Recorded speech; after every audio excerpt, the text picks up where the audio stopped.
Buenas noches, bienvenidos a todos. ¿Cómo va?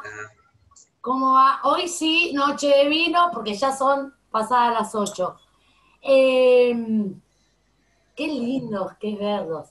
Eh, mientras se va sumando gente, digo, Marcela ya estuvo en la anterior, Stephanie también. Hoy me acordé de poner a grabar esto, ¿sí? Que en vez de llamarse La Cocina de Ara, es arte a la carta. Digo, el menú ya lo conocen, de hecho, aproveché justamente arrancar con la banda sonora, ¿sí?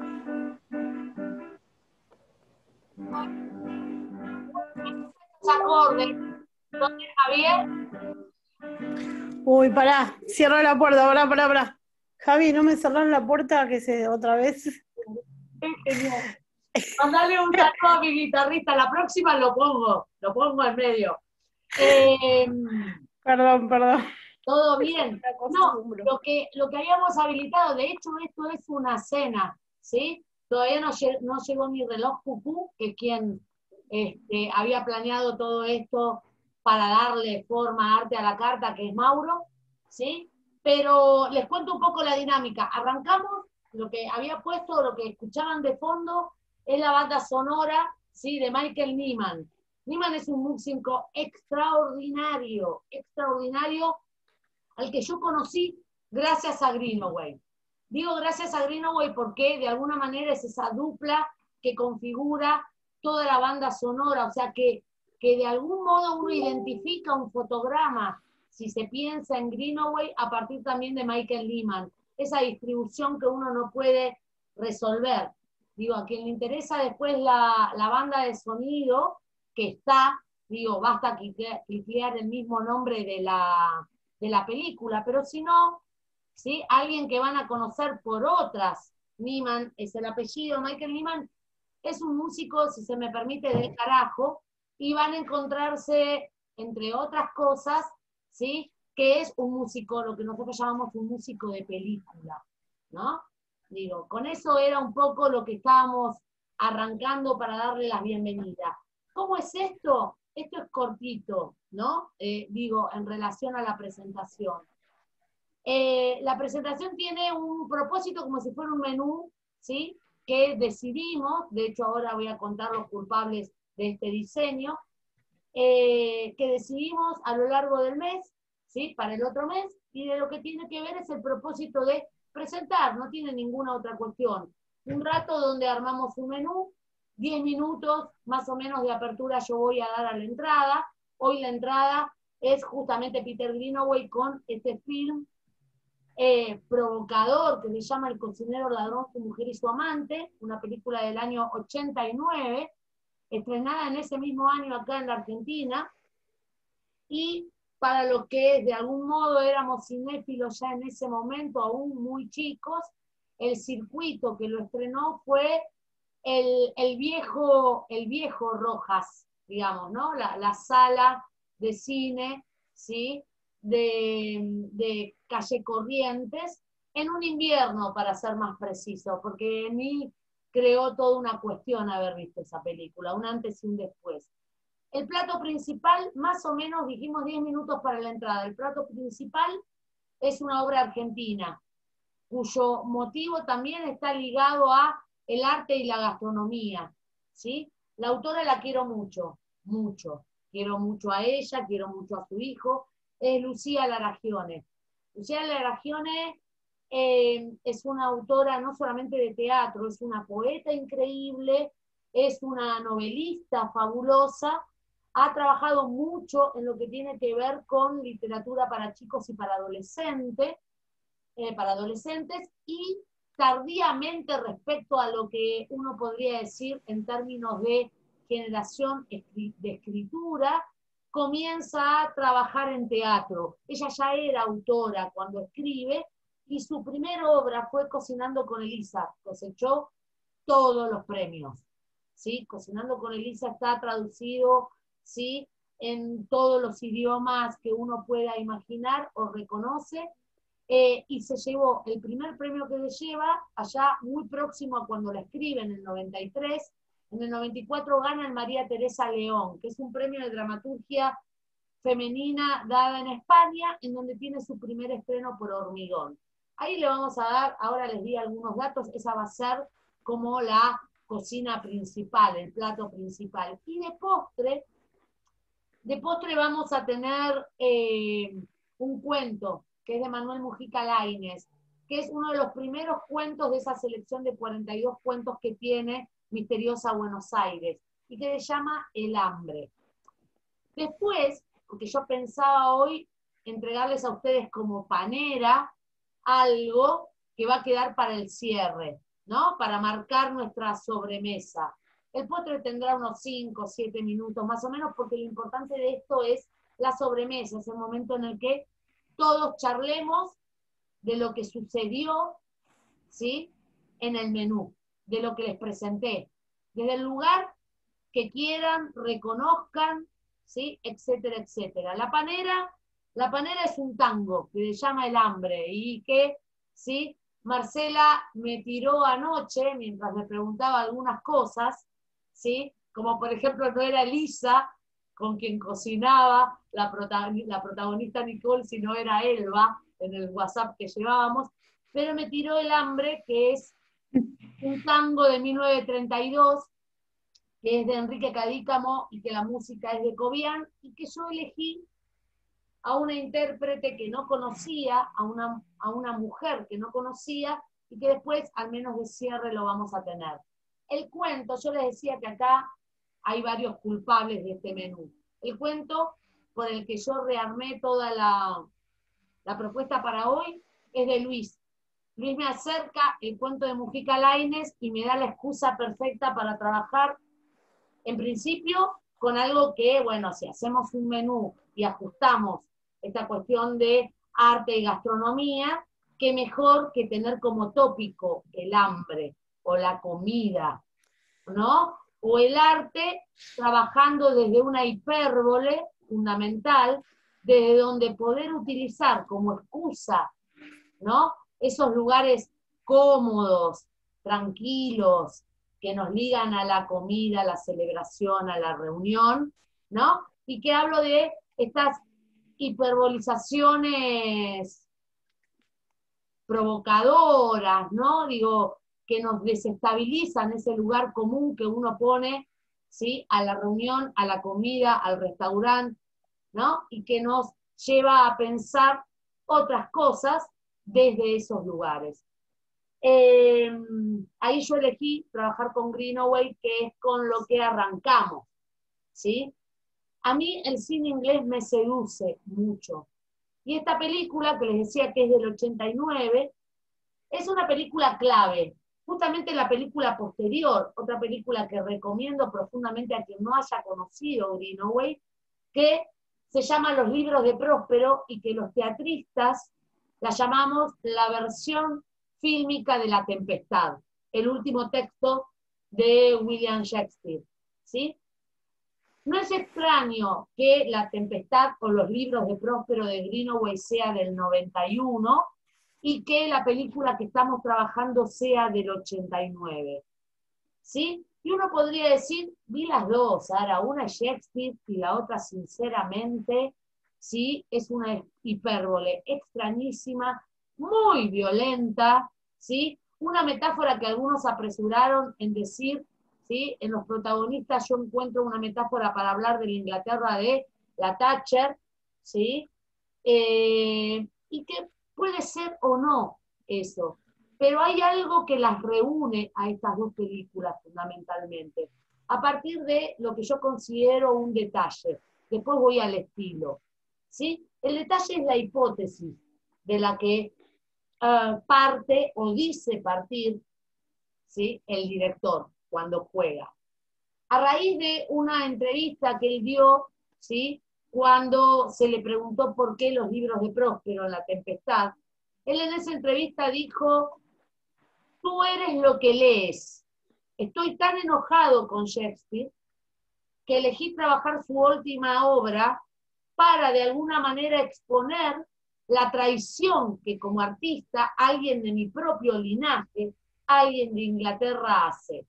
¿Sí? Él creyó ver, y es una lectura en lo personal para mí muy atractiva, en la renuncia de Próspero a este conocimiento en la isla y la restitución de volver a su ducado, ¿sí? En esta renuncia, ¿no? Greenaway ve la abdicación, ¿no? ¿No? Greenaway ve justamente la traición. Y entonces él decide, y por eso llama los libros de Próspero, decide hacer esa fabulosa, ¿sí? Esa fabulosa obertura de lo que es muy teatral, como lo es la película que tenemos hoy, El cocinero, el ladrón, su mujer y su amante, decide proponer permanentemente el papel, los escritos, ¿sí? El arte en toda su potencia como un lugar fundamental a no ser traicionado. ¿Sí? Cuando uno se enfrenta a una imagen de Greenaway, se enfrenta a una imagen compleja, espesa, llena de otros textos, ¿sí? Y de otros lenguajes. En sus películas uno puede ver una historia, claramente puede ver una historia, pero ve en primer plano, ¿sí? El lenguaje musical, ve en primer plano el lenguaje del color, ve en primer plano el lenguaje de la arquitectura, ve en primer plano la teatralidad. El mundo se vuelve espectáculo con Greenaway. Quizás un espectáculo incómodo. Y con esta tesis, que yo les contaba antes, tú eres lo que lees, ¿sí? Él dice, lo mismo hice en mi película anterior, ¿sí? En El cocinero, el ladrón, su mujer y su amante, elegí partir de tú eres lo que comes. Si la película ya era intranquilizadora, con esta hipótesis lo es aún más. Tú eres lo que comes. ¿Sí? En esta suerte de bofetada al otro, de entregarle de algún modo en este desplazamiento, en esta, vuelvo a la misma idea, todo es hiperbólico. Es incómodo el timbre de voz que tienes pica. Es incómodo, ¿no? Todo el tiempo el ladrido de los perros. ¿No? Es incómodo el ruido de la cocina en primer plano, ¿no? Todo, digo, nada es inocente, pero todo restituye un lugar intranquilizador, poético, bello. Cuando yo vi esta película por primera vez, hija de gastronómicos, imagínense, salí muy enojada del cine, muy enojada del cine. Es una película que me puso realmente muy mal. Me volví caminando del Rojas a Parque Chacabuco. Hacía un frío terrible. Pero yo necesitaba bajar mi enojo y preguntarme por qué, ¿sí? El porqué de mi enojo. Y el primer porqué que tuve de mi enojo de una película que hoy para mí es fundamental, es una de mis películas preferidas, fue que aún frente al dolor que debía descubrir en el impacto que la película me dio, y tan próximo en lo poético a lo biográfico en mí, yo descubría que no podía negar ahí el acontecimiento de arte en el que había participado. ¿Sí? No podía decir que no me había gustado. No podía decir que no había alojado placer ahí ante el dolor mismo y la virulencia de las imágenes. Digo, si recuerdan solamente la apertura de la película, ¿sí? Tiene un plano medio en una calle oscura con unos perros sobre, ¿sí? Restos de carne, ¿no? Y inmediatamente en los primeros minutos asistimos casi de manera teatral. 2 camiones entran en los costados, se abren, entra un auto en el medio, digo, todo está perfectamente diseñado en la composición, ¿sí? Un grupo de matones comienzan claramente a vulnerar, a vejar a un muchacho. Digo, todo el juego que estuvo ahí no se calma, va hacia adelante, ¿sí? Y en esta suerte de planificación donde los encuadres siempre son abiertos, pero el espacio cada vez se hace más oclusivo, la violencia circula con una belleza que solo la reafirma. ¿Sí? El sentido de una belleza que no la mistifica, ¿no? Pero que la reafirma. Este es un punto fundamental, ¿no? Hay personajes que se llevan hacia lo grotesco, lo patético, escenas que necesitan siempre, si ustedes se dan cuenta, uno dice, bueno, me faltan los telones en los costados. Siempre tengo una, ¿no?, imagen abierta, que cuida estar centrada, que para mi incomodidad va a tener la estatura de un sujeto que mira, porque tengo un narrador omnisciente, alguien que sabe y me da a ver, pero las angulaciones de cámara son mínimas. Siempre estoy, ¿no?, con algo que se dispone, se encuadra y arma el sentido plástico de la imagen. Ahí reside nuestra salvación. Ahí reside que la obscenidad no está puesta, ¿sí? Digo, lo obsceno, lo escandaloso, no es el misticismo, no hay una espectacularización de la violencia. Siempre estamos ahí entre la épica y la representación. La representación no es obscena. Lo obsceno o lo patético está en la circulación de la ficción que se nos muestra. Y como siempre nosotros estamos, ¿sí?, por fuera de ella, nunca nos inscribimos en la mirada de ninguno de los sujetos, siempre estamos, cada vez que algo se pone muy complicado, ¿qué es lo que aparece? Aparece una imagen en donde todos se acomodan para la foto. Digo, ¿vieron el momento? Digo, hablo de las imágenes iniciales. En las imágenes iniciales, ¿sí?, Espica quiere prender las luces de ese cartel fluorescente en el restaurante, ¿no?, en el interior del restaurante. Y inmediatamente la caga, ¿no? Entonces, el cocinero, que está de espalda, nuestro protagonista, mientras prenden una cadencia, ¿no?, de algo muy armado, una a una las velas, y va dando un menú, ¿sí?, los dispone a todos delante de nosotros, como si pusiera, ¿vieron cuando acá la mayoría de ustedes son actores, ¿no? Cuando se ponen delante, arman esa fila y van a saludar, ¿sí? Digo, están todos dispuestos, ¿no?, reasegurando que todo esto es una ceremonia.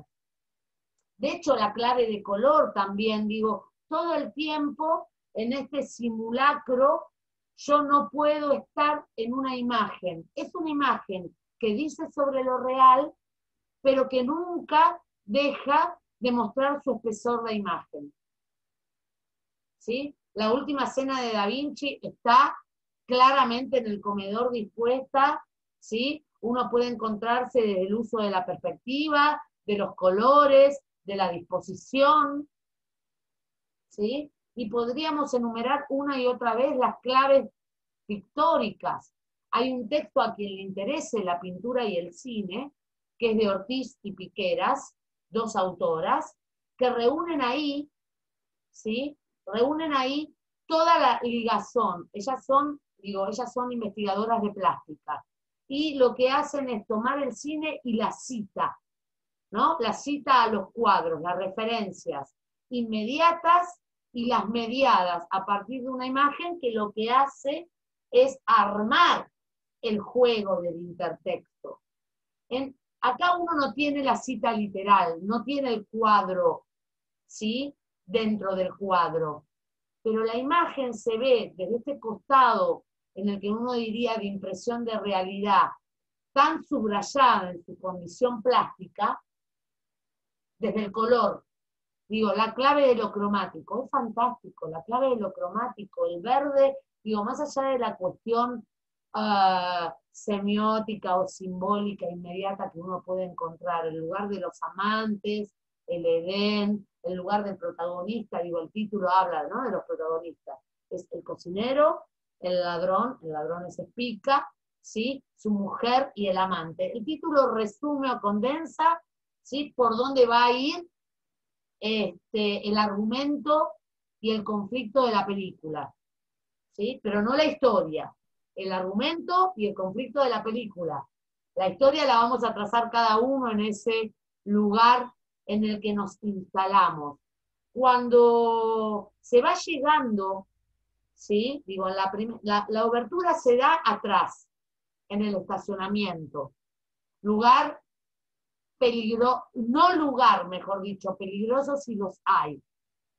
Lugar del escarnio y de la vejación, lugar que se tiñe de azul, si habrán visto el color pregnante, más allá del rojo, que circula permanentemente, ¿sí? El azul es uno de los colores que está ahí. Inmediatamente cuando empezamos a acceder a la cocina, más allá de los vapores, más allá de los utensilios, el color que va a teñir la clave cromática va a ser el verde. Y el verde está ligado al paraíso de los amantes, porque va a ser el encuentro o la posibilidad del amor, y del sentido de lo amoroso, no solamente la condición erótica de los amantes y la condición de posibilidad donde el cocinero se transforma en cómplice de los amantes, sino que también esta relación erótica, esta primera relación en torno a la creación del cocinero con la comida, con el menú, ¿sí?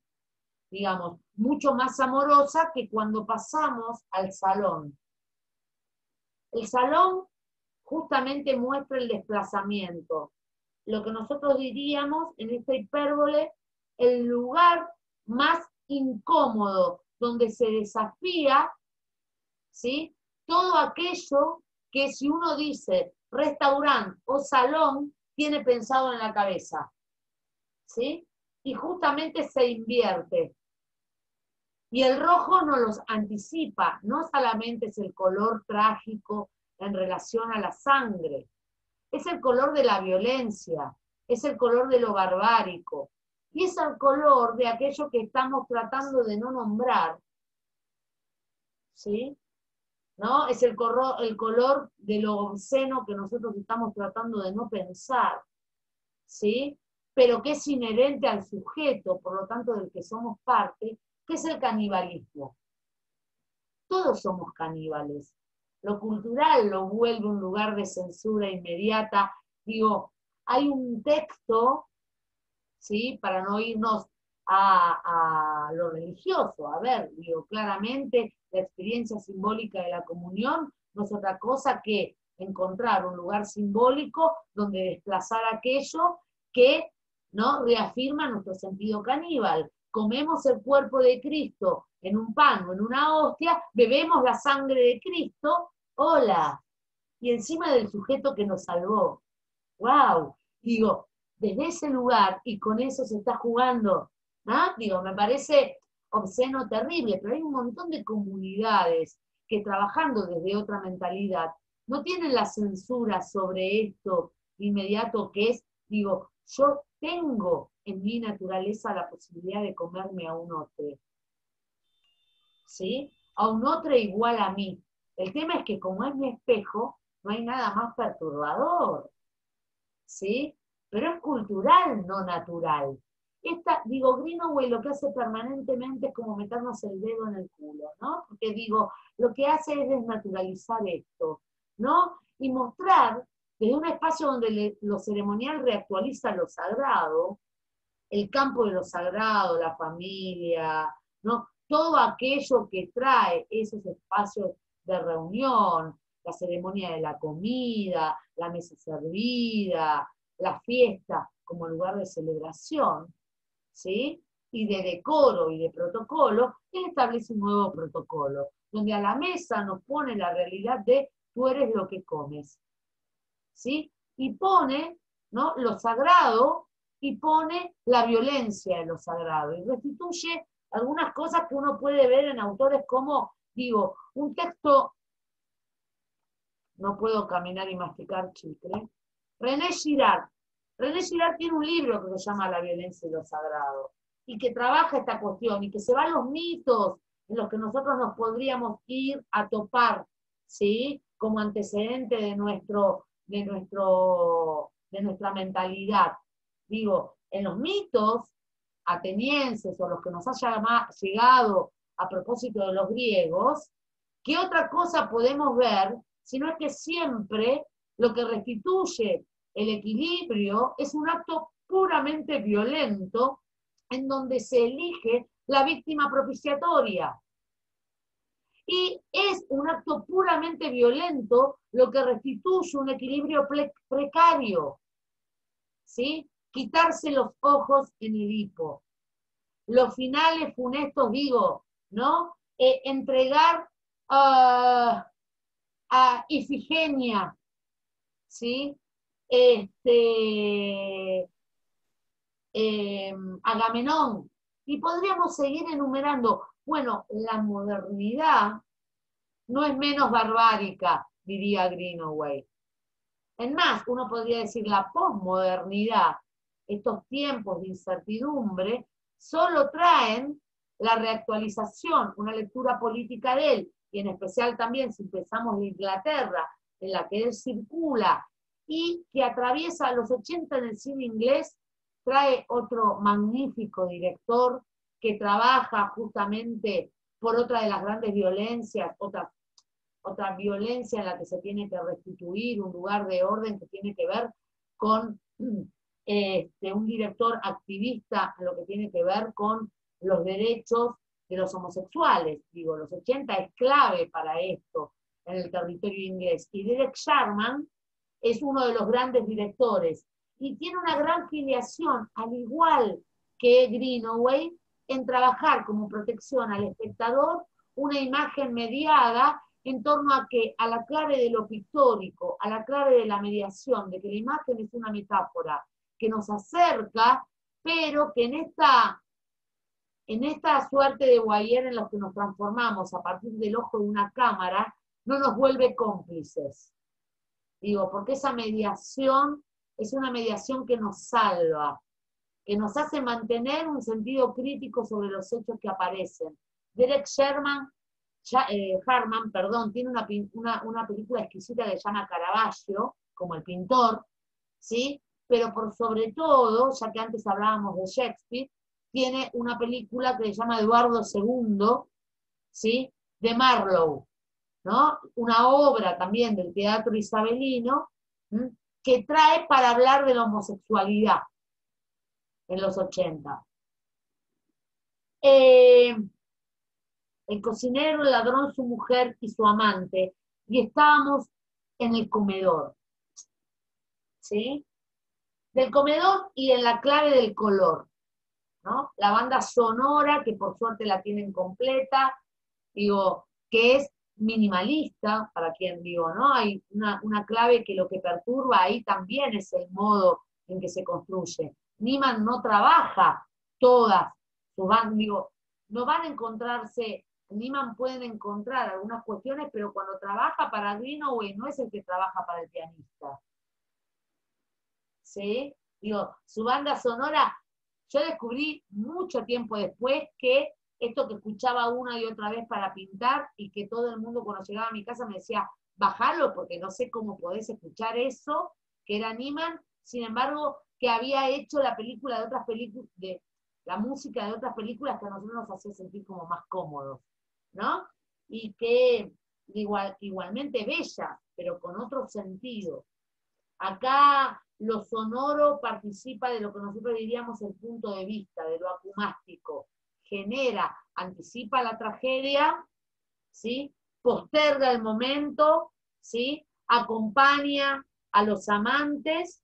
Digo, todo el tiempo el contrapunto musical trabaja en términos también, uno diría, de una partitura, donde sobre lo verbal, ¿sí? También se vuelve fuertemente narrativo. Y hace funcionar el fuera de campo, ¿sí? También organiza esto que uno ve en fragmentos, pero que después arma como, ¿sí? Restaurante. Y después tenemos el baño, ¿sí? En el baño el color es blanco, ¿no? Como una suerte de ese lugar Digo, fíjense cómo se invierten los colores, ¿no? Ese lugar que siempre uno dice, mi mamá elegía los restaurantes porque primero nos hacía esperar a todos antes de sentarnos, iba y miraba los baños, y después volvía, típico de gente que venimos de la gastronomía, ¿no? Si los baños estaban sucios, ahí no nos quedábamos. Sin embargo, acá todo lo sucio está en otro lado, y el baño es blanco. Y ese croma tiene mucho que ver con esta suerte de jardín perdido, del Edén, y toda una clave también. Uy, Mauro me dice, ya te fuiste a 20, ya juro que cierro con algunas cosas de Greenaway y pasamos a las oraciones, pero al margen del baño, ¿sí? Yo quería reparar en otra cosa, el color de la biblioteca. Por eso esta cuestión de pegarle después, porque su proyecto más próximo al cocinero fue la obra de Shakespeare en Greenaway, ¿sí? La biblioteca está todo el tiempo virado al color ámbar, al color amarillo, al color dorado, al color de la perfección. Digo, la clave cromática, esto no lo digo yo, el color amarillo es el color de la perfección, lo dijo Kandinsky, y por eso lo usó el innombrable. Uno descarta hoy el amarillo, ¿sí? Por algunas cuestiones, sin embargo, yo me pongo de pie para esos publicistas que han robado en clave de lo cromático aquello que es fundamental y que en términos de percepción, ¿sí? Lleva a este territorio de lo aurático y del color fundamental, que es el amarillo. Fíjense desde ahí, ¿no? Tú eres lo que comes, tú eres lo que crees, tú eres lo que lees. ¿Sí? Ese es el lugar fundamental de Greenaway, para llegar, ¿no?, a la constatación final casi en clave de ópera, ¿no? Porque vieron que todo en Greenaway es grandilocuente, ¿sí? Apenas nos dimos cuenta, ya enredado en todo esto, que la única vez que hay un declive y no nos habíamos dado cuenta es en la entrada. La entrada, ¿sí?, es un pequeño declive, ¿no?, por donde se disponen los dos camiones blancos, ¿sí?, que apuntan hacia nosotros con las reses, etcétera, etcétera, y el auto en el medio. Digo, apenas ahí tenemos un lugar de declive que habla de la desestabilización a ese mundo en el que vamos a entrar. Después, ¿sí?, lo más perturbador es que no haya declive, porque es el averno, estamos ahí, ¿no? Estamos incluidos, pero no somos parte. Digo, no estamos asumiendo, digo, estamos acompañando todo eso hasta el momento del gran banquete. Hasta el momento del gran banquete y ese parlamento que más de una quisiera tener, ¿sí?, que es preguntarle al marido si sabe dónde estuvo eso que está comiendo y que es delicioso, por el pene de su amante, ¿no? Digo, es absolutamente interesante, ¿sí? Ese lugar fundamental también que aparece y que restituye una clave de ninguno de los personajes, aún tratemos de preservar el único personaje jeroglífico, ¿sí?, que despierta en nosotros alguna empatía, pero también es tanta la extrañeza que no la podemos tener, es el niño. Ese que se para entre ollas y sartenes y saca esa voz con ese pelo blanco que uno dice es un ánima, un fantasma, es Ariel, Puck, son todos esos personajes extraños que, ¿no?, es un espectro, ¿sí? Digo, ese es el único personaje, pero no podemos terminar de fijar la empatía en términos de, ¿sí? Podemos tener empatía, pero no podemos identificarnos. En todo lo demás decidimos no querer identificarnos. Son todos personajes, ¿sí?, que de algún modo se están desintegrando. Son todos personajes, ¿sí?, hiperbolizados. Hay un punto en Greenaway, ¿sí?, y voy al plato principal, al de la Ragione. Digo, a todo lo que se le ha ocurrido lo pueden ir poniendo en el chat y después lo vemos, ¿sí? juntes o se lo van anotando para después tirar en la sobremesa. Acá algunos puntos. Acá sigue habiendo, digo, por eso le di este orden. Hay muchas de las cosas que recién hablamos en Greenaway que lo podemos llevar al teatro de Lucía, ¿sí?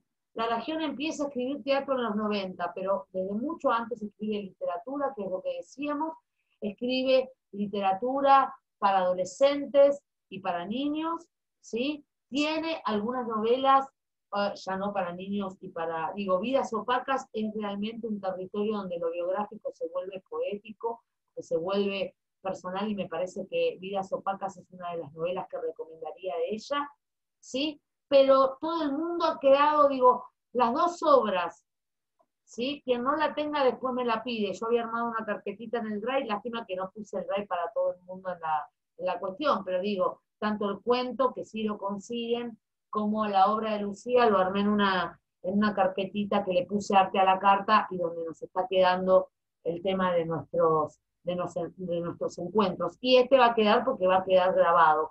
Pero Lucía empieza a escribir en los 90, va al taller de Mauricio Cartun, pero ella ya viene de una familia muy particular, muy interesante también de averiguar sobre la biografía de Lucía, ¿sí? Pero Lucía decide ir a trabajar y lo que trabaja, su primer material de teatro es Cocinando con Elisa, ¿sí? Y después otra obra por la que también es premiada, por la que también ha llevado adelante en un momento, recuerden, principio de los 90, en el territorio del teatro independiente, llenaba una temporada tras otra Cocinando con Elisa, aún siendo un texto de mujer, ¿sí? Y de personaje de mujeres. La otra obra que yo recomiendo de Lucía, no porque todas no sean maravillosas, pero otra que se consigue es Criaturas del Aire. Ella es parte de Argentores, es parte de la colectiva de mujeres de teatro, de autoras, etcétera, etcétera. En Cocinando con Elisa hace lo mismo que Greenaway. Crea una hipérbole. Crea una hipérbole de esa imagen tan fuerte de la que necesita seguir hablando, que es la violencia sistemática de la identidad de la historia argentina. Le encanta la historia a Lucía. Y para hablar de la dictadura, y para hablar de una sociedad que no se mueve aún en plena ejercicio democrático, que no se mueve del estándar que, de alguna manera, que no ha encontrado la vacuna para ser menos golpista o menos violenta, ¿sí? Decide trabajar desde el ámbito de lo privado, desde el ámbito exquisito de lo que es una cocina, ¿no? Y desde el ámbito aún más privado, que es el femenino. Fíjense todos los niveles que hay, ¿no? Es una cocina en una estancia, porque eso le va a dar la posibilidad del verosímil, dos mujeres, Nicole, la cocinera, ¿sí? Elisa, que de alguna manera va a ser su ayudante de cocina, a la que supuestamente Nicole va a entrenar, ¿sí? Y en esto que parecería en el inicio simplemente esa violencia a la que nosotros estamos acostumbrados, ¿no? Entre pares, porque acá la violencia no está desde la afuera, puesta nada más. Lo más perturbador es que la violencia se da entre pares de género, entre pares de clase, ¿sí? Y se da en un ámbito, digo, claramente acá, Nicole repliega lo que conoce, porque además es esto, Nicole solo actúa por lo que conoce, ahí empieza también lo poco tranquilizador. Conoce ser servil, ¿sí? A su manera, conoce, no solamente cada vez que describe los platos y el gusto de los señores, está también mostrando cómo conoce de su sacrificio, cómo conoce de la violencia heredada y la transforma en sacrificio, en que tienen que ser 720 caracoles y no uno menos, en que cualquier tordo que se escape, ¿sí? Digo, conoce que no puede faltar, ¿sí? A la regla, faltar a ese lugar, digo, a ver, ha naturalizado de tal modo la violencia, ¿no? Que uno de los, y piensan que la obra es del 93. Hoy uno diría, bueno, esta violencia habla acerca de cómo el primer patriarcado, la primera herencia que muchas mujeres de ciertas generaciones tuvieron, no es por un sujeto masculino, sino por una mujer, ¿sí? Que detenta, ¿no? el imaginario patriarcal. Y acá lo tenemos. Quizás la clave más perturbadora en otra lectura era más por el tema de clases. Son dos mujeres, dos cocineras, en un espacio, ¿sí? Privado, ¿sí? Donde vuelve a aparecer una clave, porque acá, digo, es muy interesante. Esta obra tiene todos los premios que tiene porque en apariencia es sencilla, ¿sí? Pero cuando yo les digo a ustedes, a Lucía le encanta la historia y ni hablar la literatura, quien haya leído El Matadero de Esteban Echeverría, encuentra ahí el primer intertexto. Encuentra ahí, ¿sí? El primer lugar donde va más allá de eso que la literatura argentina supo ser y nos sigue corriendo en torno a esta violencia. Esta violencia es aún más brutal porque no está en el marco, está en una cocina. ¿Sí? Y es absolutamente perturbador, porque además todo el tiempo se va construyendo desde una acumulación perfecta, ¿sí? De diálogos en donde en apariencia no se dice, pero uno diría es el subtexto, está en lo que se calla, está en lo que se deja, lo que se hace sobre el otro, ¿no? Y se desplaza todo el tiempo en los animales, ¿vieron? Y en la comida al principio, ¿no? Pero uno ve cómo se empieza a perturbar esto y uno dice, en algún momento, por algún lugar, es como las películas, ¿vieron? En el Fuera de Campo, que está siempre lo que va a acechar, y uno dice, ¿por qué lado va a entrar?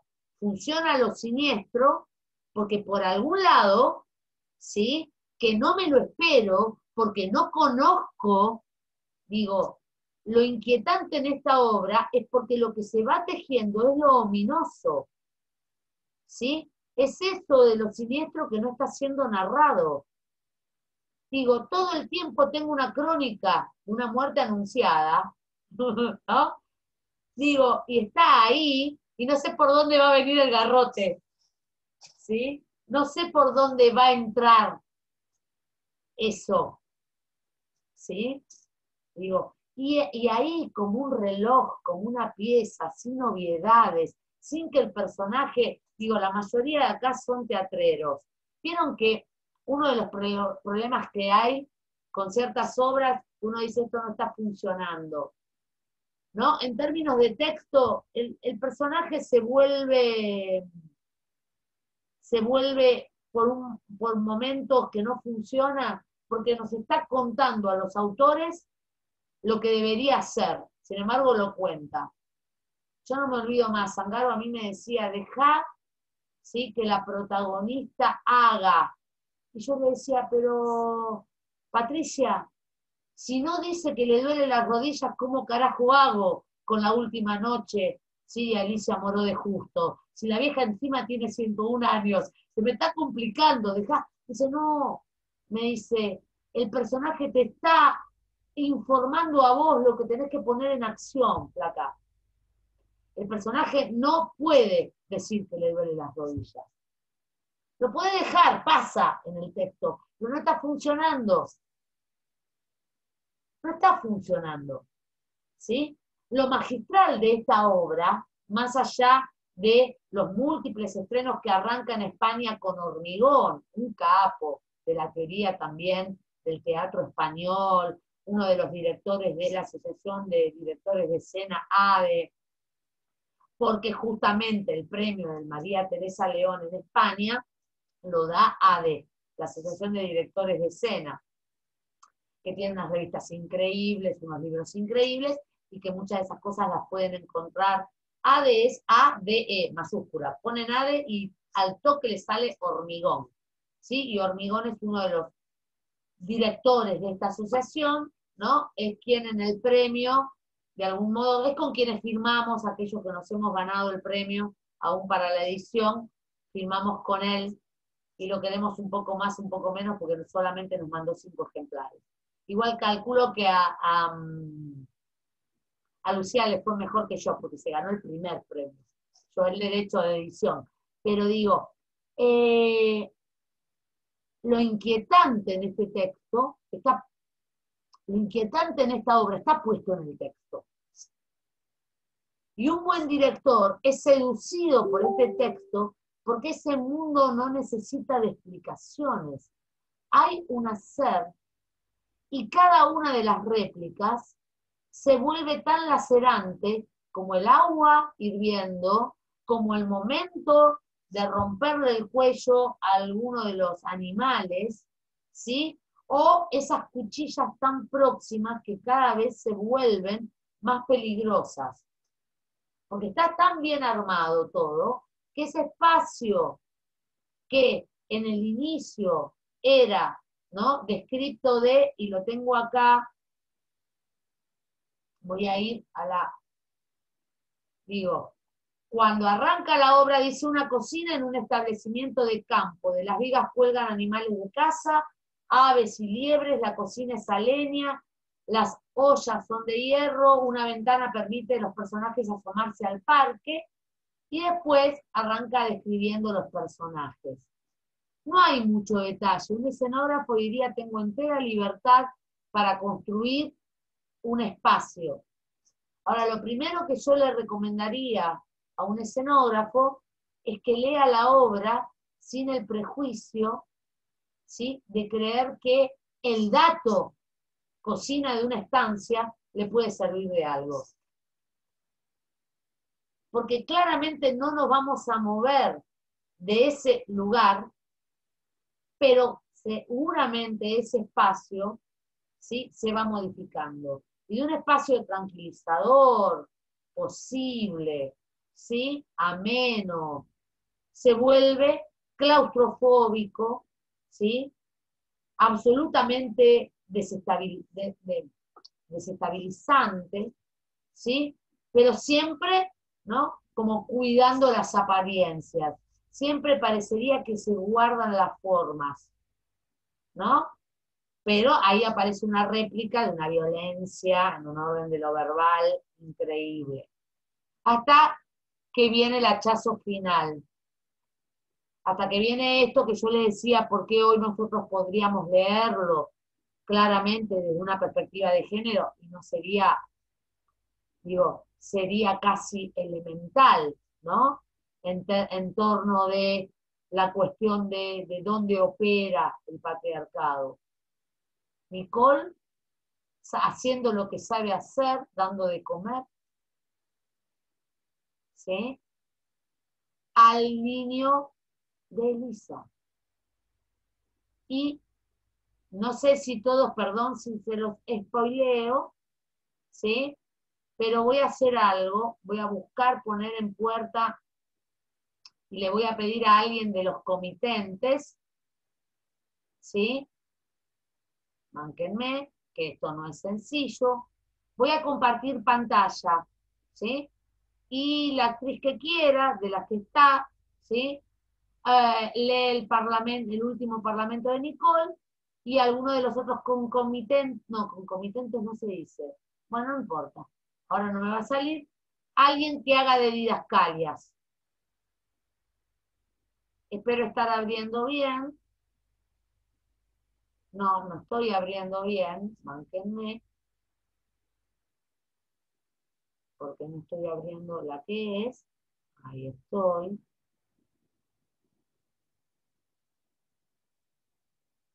Ah, acá. Ahora sí.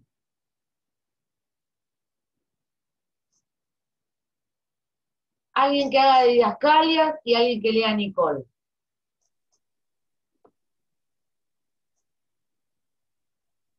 Yo puedo leer las Didascalia. Bien, Ro. Y Luis, haces de Nicole. No me ofrecía para la didascalia, sino. Invierta, Luis hace de Didascalia, Rocío hace de Nicole. Bueno, Lucho, Didascalias todas tuyas. Nicole ensangrentada ha terminado de decapitar el jabalí alunado. Con el hierro al rojo vivo limpia las suciedades de nariz y orejas mientras tararea la vie en rose. Malísimo en francés. De afuera llega el llanto de un bebé, Nicole se limpia las manos con un trapo y sale, vuelve a entrar con un cochecito. bueno, qué escándalo. Me parece que tenemos hambre. Ya está lista tu comidita. Toma de una olla una mamadera y prueba la temperatura en su mano. Vamos a ver. Toma al bebé en sus brazos y empieza a darle. Qué hambre. ¿Con qué ganas comemos? Así me gusta. Así me gusta. Desde que naciste supe que tendrías buen apetito. Apenas te vi, allí en medio del camino el hojaldre, donde el hojaldre crocante desechó los puentes de amor, se mezclaba con la tierra. Perdón, desecho. De los puentes de amor se mezclaba con la tierra. Se pegoteaba con tu pelito mojado. Le había dicho a ella que tuviera cuidado.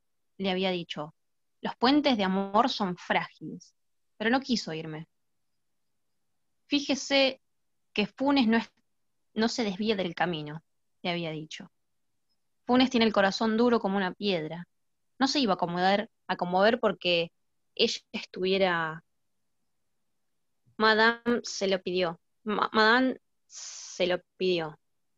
Madame le pidió a Funes que la llevara. Cuando te vi, ella ya había dejado de gritar y tenía la mirada clavada en Funes. La misma mirada de la vaca. Llorabas. Te levanté en mis brazos. Te limpié con la batita blanca, la batita que Madame había bordado con tanto amor. Te limpié las manchas rojas, viscosas como mermelada de frambuesa. En fin, no importa que ella se haya ido.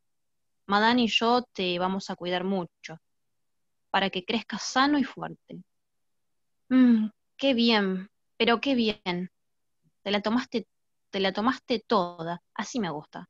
Ahora te vas a dormir como un nene bueno, porque tengo mucho que hacer, mucho que cocinar. Lo acuesta en el cochecito. ¿Sabes? Es mejor que tu mamá se haya ido. Nunca hubiera sido una buena cocinera. Le faltaba olfato. Entra la voz de Funes cantando una milonga. Nicole empuja el cochecito hasta colocarlo debajo de una liebre que cuelga, desangrándose, apagón. Y agarrate. No sé cuántos conocen la obra, ¿sí?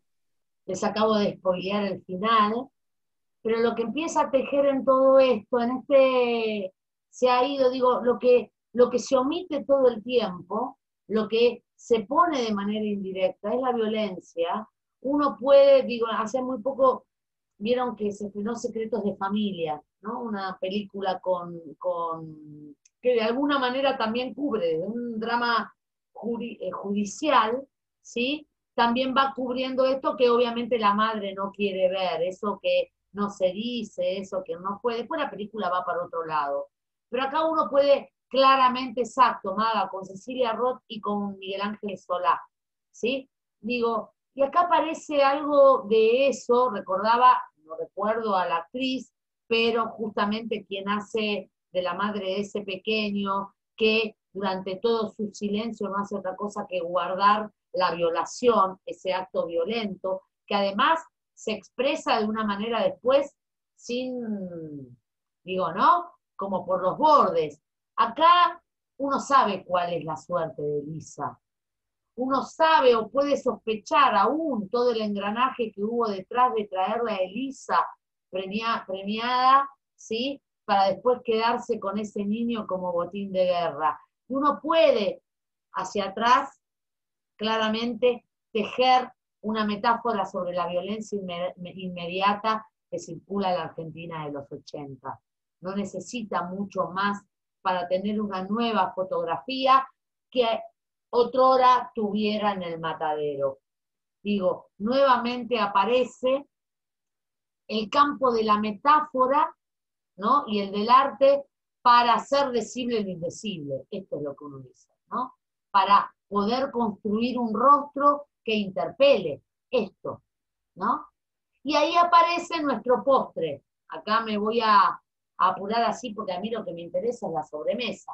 Digo, y ahí aparece nuestro postre, que pone, parecería que nos corre de las cocinas y nos pone en el hambre. Pero ojo con esto también, ¿no? Porque si hay alguien que sabe de mitos, si hay alguien que sabe de folclore, si hay alguien que sabe de la oralidad, ¿no? De que los cuentos crean subjetividad, ¿no? Si hay alguien que sabe de crisis en los 50, es Mujica Lainez. Y la crisis de los 50, que viene arrastrada desde los 20, muy fuerte, ¿sí? Él dice la única manera, él con lo que conoce, con la escritura, la única manera de sortear esta crisis es de alguna manera creando mito, memoria e identidad.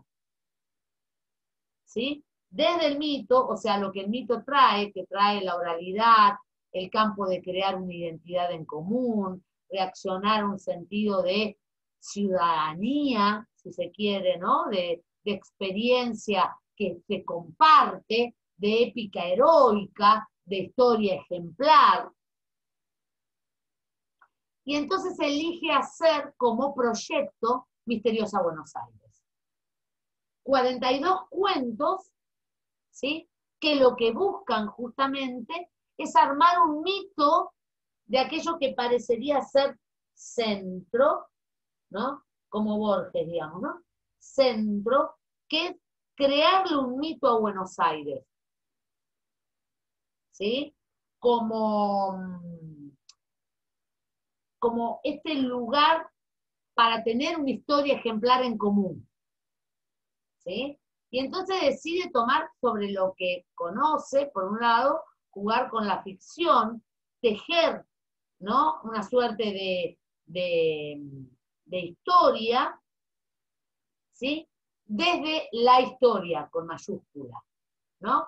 Digo, toda Misteriosa Buenos Aires está atravesada, ¿sí? Obviamente por la ficción, que es su destino, porque son cuentos, pero desde la historia, ¿sí? Y en más, uno podría ir mejor, la reconstrucción, ¿sí? Del ámbito de Buenos Aires, o de la época de Buenos Aires, que va desde 1536, ¿sí? Que justamente el hambre es uno de los primeros cuentos, ¿sí? Y que va a estar trabajando la primera fundación de Buenos Aires, hasta, ¿sí? Iniciado el siglo XX. En más, algunos dicen, hay un artículo de Chion, que dice, si nos ponemos en exquisito, ¿sí? El libro traza su última ficción en 1904. De hecho, el hambre es una crónica, está tomado a partir de una crónica de un alemán, ¿sí?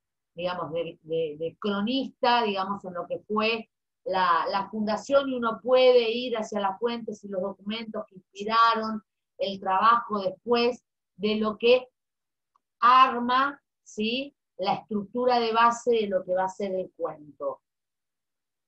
Porque lo que busca hacer Mujica Lainez es, bueno, si hay una crisis de valores, pues tenemos que crear una suerte de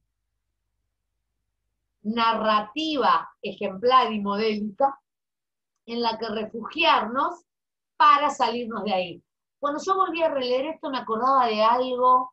¿Vieron cuando Aristófanes en Las ranas va en busca de los trágicos, y aun cuando uno se da cuenta que a Aristófanes le encanta Eurípides, el que gana es Esquilo? Y uno dice, ¿por qué le da como el ganador al sentarme en Esquilo?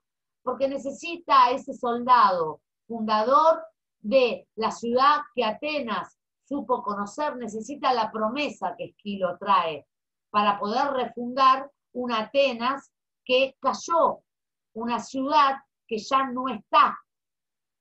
Digo, desde esa misma estrategia, yo pensaba en Mujica Lainez.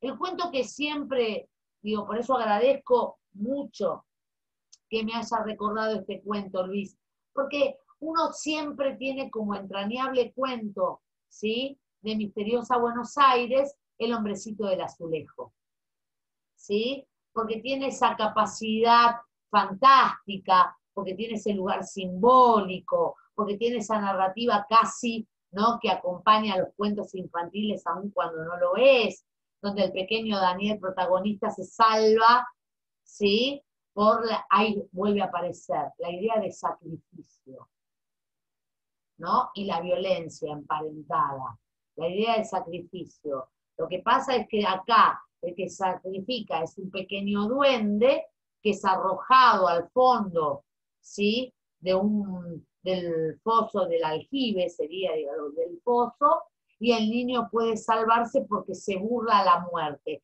Y ahí aparece algo que aparece en todos, ¿no? La muerte en primer plano, la ficción como un lugar de estratagema para, ¿no?, esta cuestión de entretener a la muerte y poder burlarla, la condición de trascendencia que la oralidad y los relatos y la memoria tiene, ¿sí? Y en este cuento, El hambre, a mí lo que me resultó absolutamente perturbador, ¿sí?, más allá de que uno puede volver a tener el canibalismo, clave, ¿sí?, clave, por una cuestión, ¿no?, que de tiempo, pero si ustedes leen, acá se pasa por, ¿no?, por tomar lo que haya para comer hasta cueros hasta el brazo, ¿no? Digo, ¿no? Se pasa, acá hay un ambiente de fuerte violencia.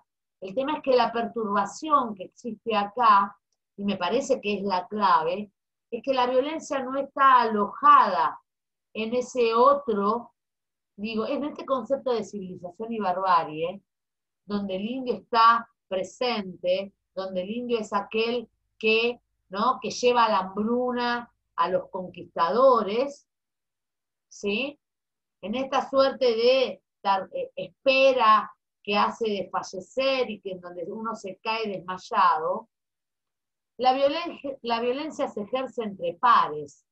Entonces, en esta discusión no del otro, en esta discusión, ¿no?, de entre pares y no pares de, digo, pares en el binomio, ¿no?, de civilización y barbarie, del blanco, español, europeo, ¿sí?, frente al indio. Digo, acá no hay eso que uno puede decir, ¿no? Hay una mirada perturbadora en relación a lo que antes se planteaba como binomio bien, mal, civilización y barbarie.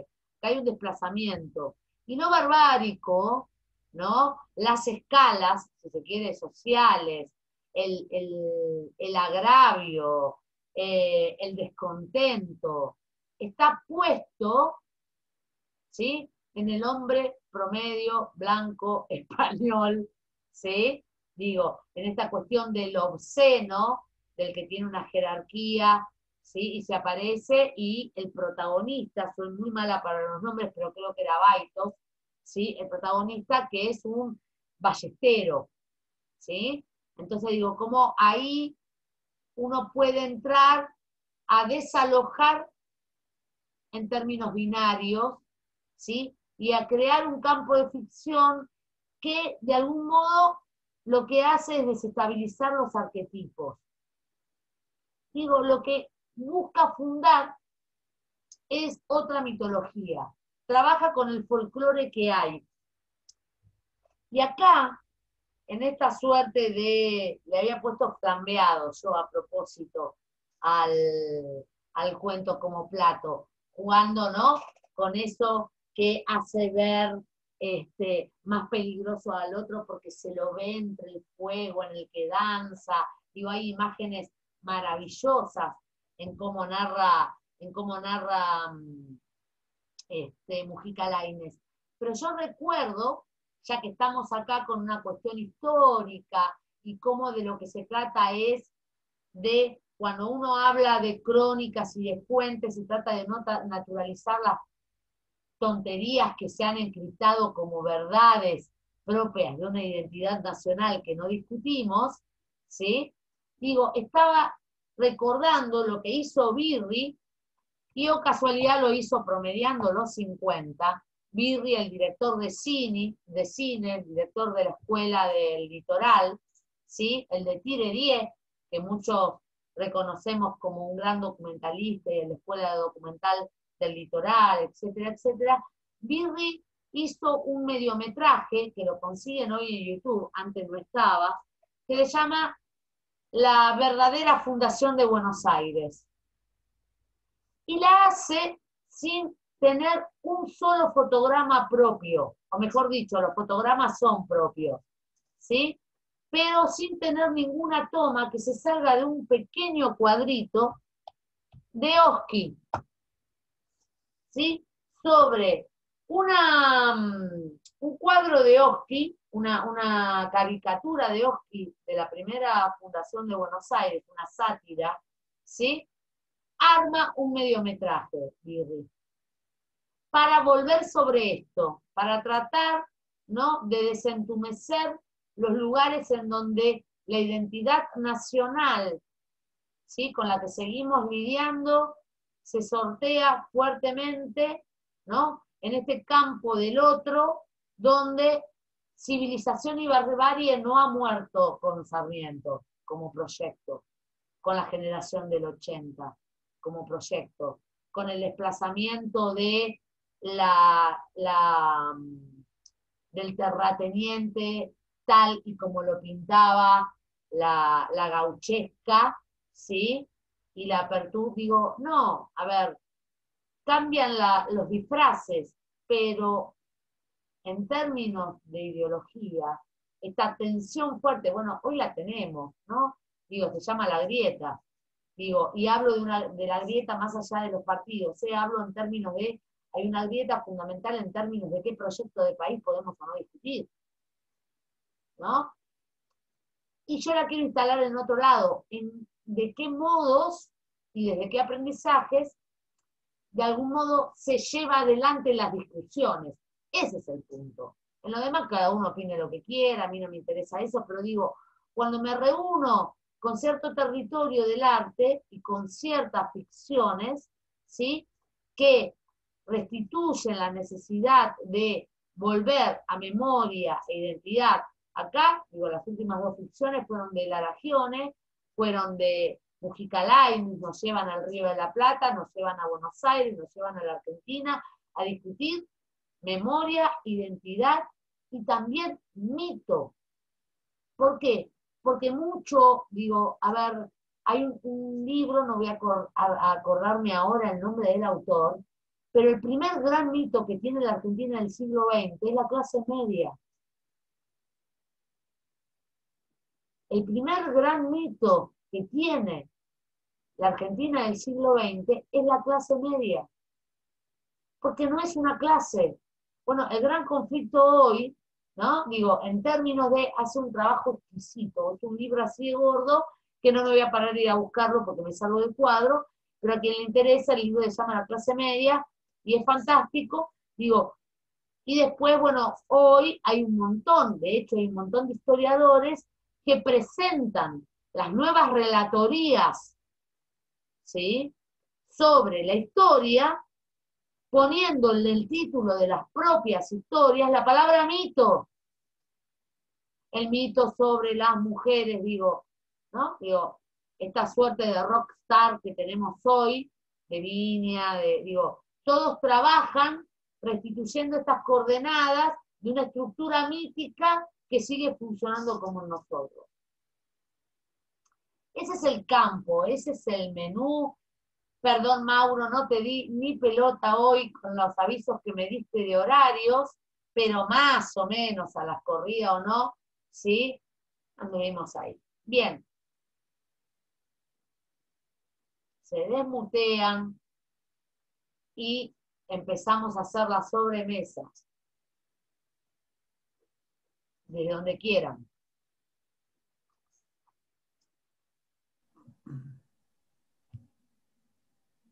A mí me gustaría retomar algo que vos habías hablado cuando hablabas de Cocinando con Elisa, que a mí en la lectura de la obra se me escapó, y por no conocer por ahí de dónde surgía la, la idea esto de tomar esta cuestión de lo histórico argentino, ¿no? De la última dictadura, y cómo empieza a tener un montón de otros significados, situaciones que suceden en la obra, y que por un lado me hace acordar a una obra tuya, Ara, que es, no me salía a mí ahora el nombre, que la presentaste para Teatro por la Identidad, Crónica de las Indias, en donde se utilizan elementos que no son directamente relacionados con lo histórico, pero que cuando uno los lee y tiene la posibilidad de revisarlos otra vez, empiezan a aparecer como estas cosas, estas ideas que no están tan al servicio de la lectura, que hay que como pensarlas. Y por otro lado me parecía interesante esto, que eso sí lo veía, ¿no? Esto del espacio de la cocina, que tal vez, no sé si a todos les pasa, pero a mí la cocina de la niñez era el lugar en donde uno compartía la intimidad con, no sé, a mí me pasaba con mis abuelas, en donde aprendía, digo, yo que cocino, no me dedico a la cocina, pero que cocino, porque si no tengo de algo tengo que vivir.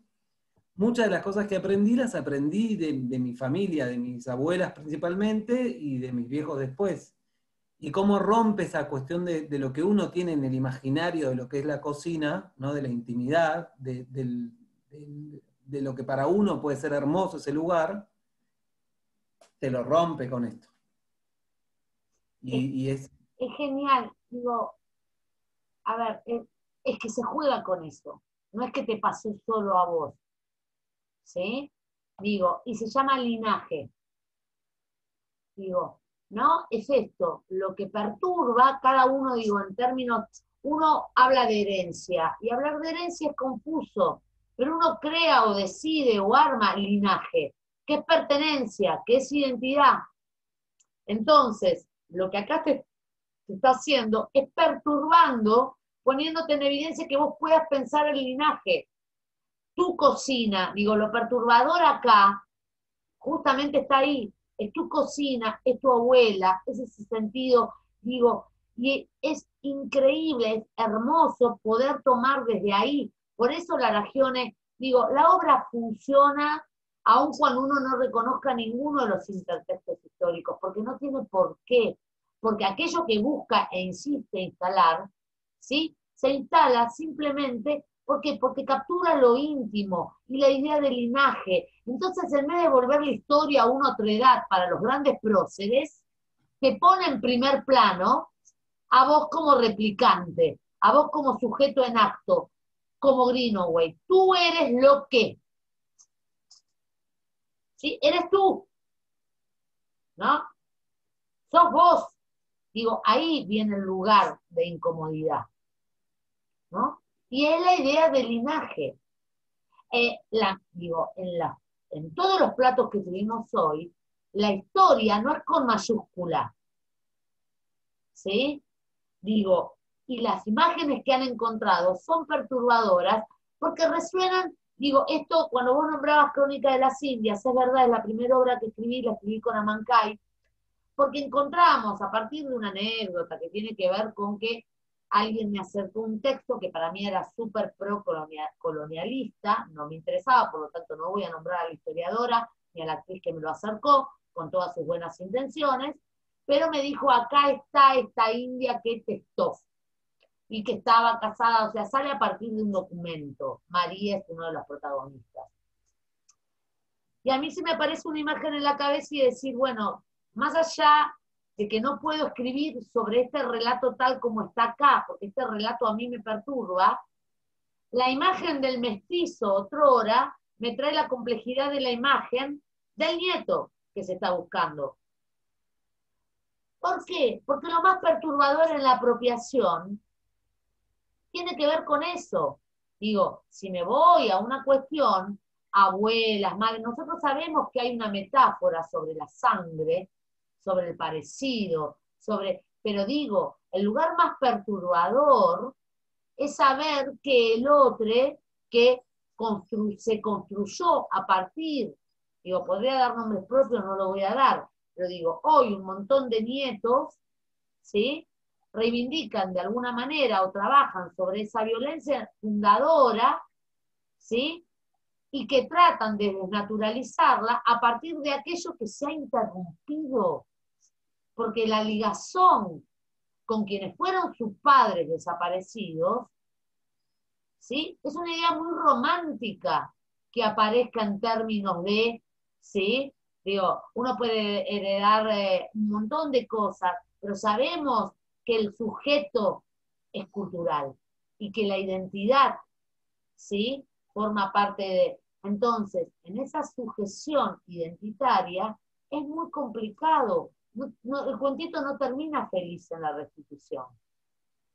Digo, ¿no? Y acá la idea del linaje es lo que lo vuelve más perturbador, porque podemos cambiar que no sean los guaraníes, que eran los que, digo, si salimos de la región o de la ficción y el buscar la historia concreta, en algunos casos los indicios históricos sobre qué habla Mujica Lainez lo tenemos, ¿sí? Pero ampliamos, ¿sí? La perturbación sigue funcionando, eso es fantástico, sí, totalmente. Lo genial, Luis, es que aparezca la experiencia independientemente que el dato, yo tampoco cuando leí por primera vez Cocinando con Elisa, se me ocurrió pensar en el matadero, después empecé a hilvanar. Y la verdad es que no importa, es un dato que a mí me corresponde para que sigamos teniendo comensales acá, que yo diga, wow, si no sabían, digo, lean El matadero de Esteban Echeverría, aquello, digo, pero está funcionando la obra, eso es lo genial.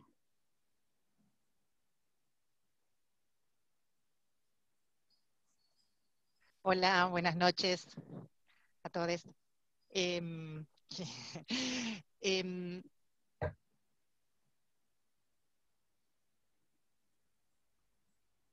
Mover el cablecito, justo se Se congeló. sí, ahí está. ¿se escucha? Ahora Ahí, sí, bueno, Javi. acá me dice conexión inestable, me dice acá en la computadora. No, que me parece que lo que hila a las tres historias es esto del sujeto puesto en un lugar de opresión, digo, ¿no? Con un poder, digo, en la del cocinero, bueno, obviamente el ladrón tiene a todos los sujetos y a toda la mercancía, ¿no? Como en un lugar de apropiación, ¿no? Él puede hacer y deshacer lo que quiere con ese cuerpo, con esos cuerpos. En la de Cocinando con Elisa, también de alguna manera hay una comparación con las vacas y los nonatos, de esos nonatos tan tiernitos que es posible expropiárselos a la vaca, de la misma manera que a esa criatura.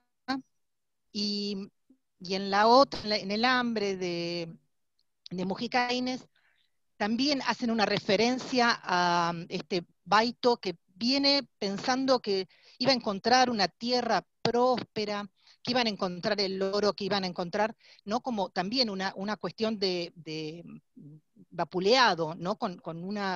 Siguiendo a unos conquistadores que lo tienen ahí muerto de hambre, sin ningún resguardo, cuando de alguna manera él supone que estos conquistadores viven de banquetes o en algún momento habrán estado de banquetes, porque no creo que en ese momento hayan podido tener algo, pero no como buscando esas migajas, esos cueritos para poder comer algo, canjeando el poco oro que tienen o pocas joyas por una migaja de una culebra, un pedacito de culebra, digo, ¿no? Como esta cuestión del poderoso, ¿no? Se me aparece como el capitalismo, ¿no?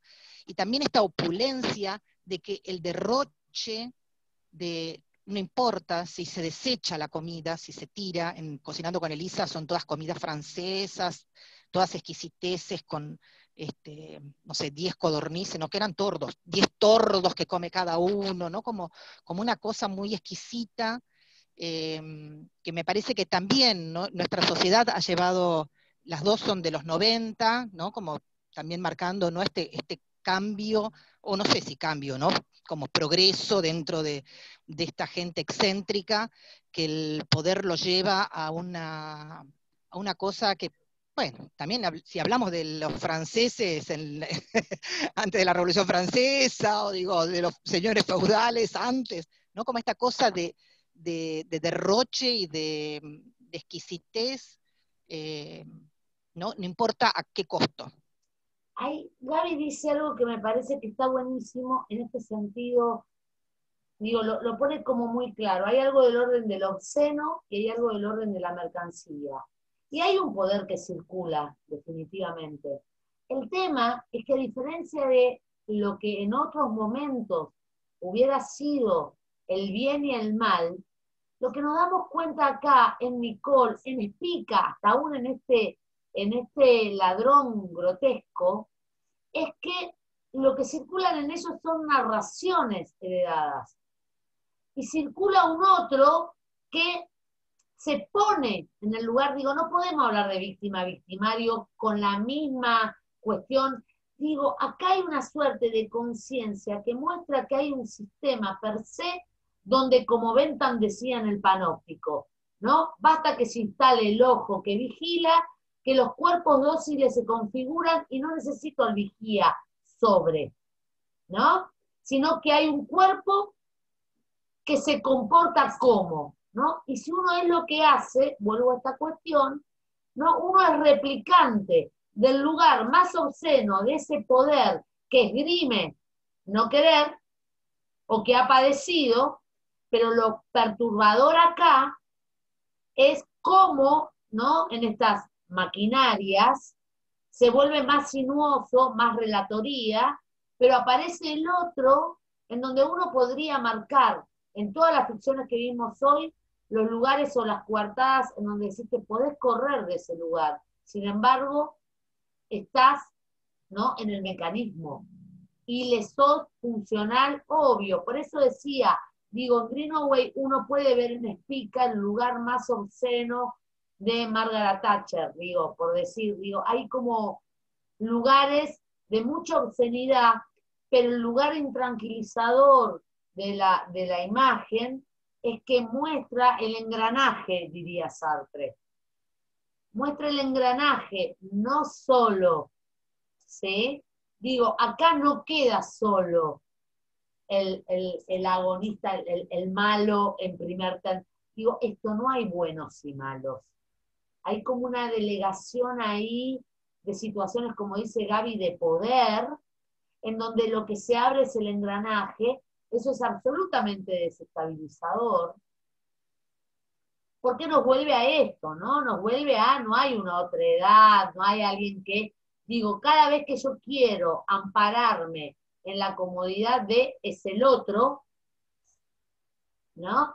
A ver, todo este territorio, yo vengo fascinada con una filósofa que se llama Guerrero McManus, ¿sí?, y que es trans. Es una filósofa mexicana maravillosa, yo vengo como muy, y ella decía, digo, trabaja en diferentes planos de la ciencia, trabaja el tema de la diversidad. Y lo que planteaba justamente que hablaba acerca de los discursos. Y decía, el discurso del odio, la diversidad lo tiene que trabajar desde la empatía, si no se vuelve un discurso del odio. No hay posibilidades de trabajar la diversidad si no es desde la empatía.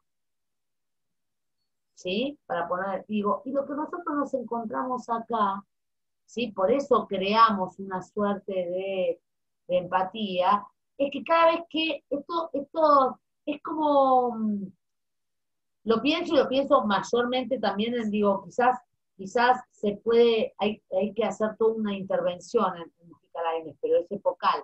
Pero nosotros que son muy próximos, que son muy inmediatos, tanto en cine como en teatro, ¿sí?, lo que claramente yo me puedo encontrar es Jehová, que no te lo voy a poner a Jehová, es el nombre de pila y es un lío, pero es guerrero, McManus, tiene un canal en YouTube maravilloso, maravilloso, y yo la vengo escuchando hace tiempo. Tiene libros fantásticos sobre la epistemología y la metodología de los feminismos y del cuerpo sexuado, etcétera, etcétera, pero trabaja desde las ciencias más duras, ¿sí?, a los teleteatros que le gustan, tiene esa capacidad, o a todo lo que es los videojuegos. Digo, es fantástico. Pero a mí me interesaba esta idea de la diversidad solo acepta un discurso amoroso. Y aún frente a las relatorías que estamos teniendo, tanto en la obra de Laragione, tanto en la obra de Greenaway, ¿sí?, lo que uno no puede hacer es instalarse en este lugar de la culpa la tiene el otro, la verdad, ¿no? Esta cuestión de lectura en términos de, sino que podés enojarte más, menos, por eso decía, ¿no? Digo, pero claramente lo que uno puede empezar a visibilizar ahí es la imposibilidad de pensar en términos binarios, cualquier tipo de término binario, ¿no? Digo, hay algo del engranaje que te pone a vos en el engranaje. Entonces, contame cómo actuás, contame qué es lo que eres, y entonces daremos cuenta de tu linaje. Sería como algo así, digo, ¿no? A Mujica Lainez esto, por ser el sujeto que es, digo, hablo de Mujica Lainez de Misteriosa Buenos Aires, ¿no? Digo, le queda como corto el ruedo para poder pensar en estas cosas. Trabaja en otra coyuntura estética, histórica, ¿sí? ¿No? Una aguda crisis, digo, en una sociedad golpista y todo, pero de la década del 50. Donde el problema era, ¿sí?, esto que, a ver, yo leía Laragione y decía, bueno, pudo reactualizar, ¿sí?, la pieza de Discépolo. Pudo actualizar, ¿sí?, la pieza de Discépolo. Ayúdenme con el nombre, la de los criados, ¿cómo se llama? Babilonia. ¿Sí? Digo, uno ve en esa cocina, pero lo más perturbador es en esa cocina tan esencial, tan mínima, tan de, ¿no? Porque por lo menos en Babilonia teníamos una cantidad de personajes, digo, se acomodaban otros para la foto. ¿Sí? Lo desestabilizador en lo que sería, ¿no? El neo, nuevo, digo, ¿no? Después ya no sabemos qué cuerno ponerle en términos de periodización historiográfico, pero en la posdictadura, la cocina de Laragione reactualiza otros campos donde la cocina fue centro muchas veces, ¿eh? Digo, fue muchas veces centro del campo de la ficción en nuestra propia, en nuestro propio territorio. De hecho, ahora el más próximo y el teatral que se me ocurre como esa cocina fundamental para la constatación del fracaso de un proyecto neoliberal, esto no lo digo yo, lo dice Viñas, ¿sí? Digamos, que es el grotesco criollo, lo tenemos en Babilonia, con Discépolo, pero en otro contexto, quizás Babilonia tiene más parentesco, de alguna manera, con la crisis de la que da cuenta Mujica Lainez. Y Laragione construye una nueva Babilonia, ¿no? Javi.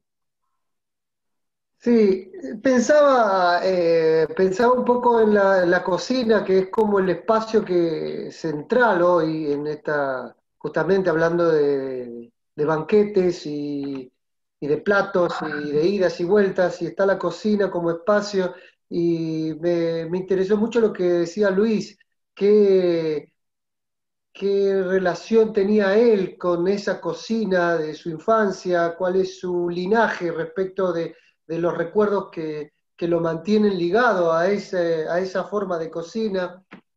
Y pensaba que la cocina se despliega como un espacio que permite múltiples abordajes, es decir, múltiples sentidos. Porque está la cocina, uno por lo general, hay un dicho muy famoso que dice, bueno, nos metimos en la cocina de tal proyecto, porque se supone que la cocina es un lugar apartado, pero que adquiere una importancia o unos límites dentro de lo íntimo familiar y unos límites totalmente distintos dentro de lo más social.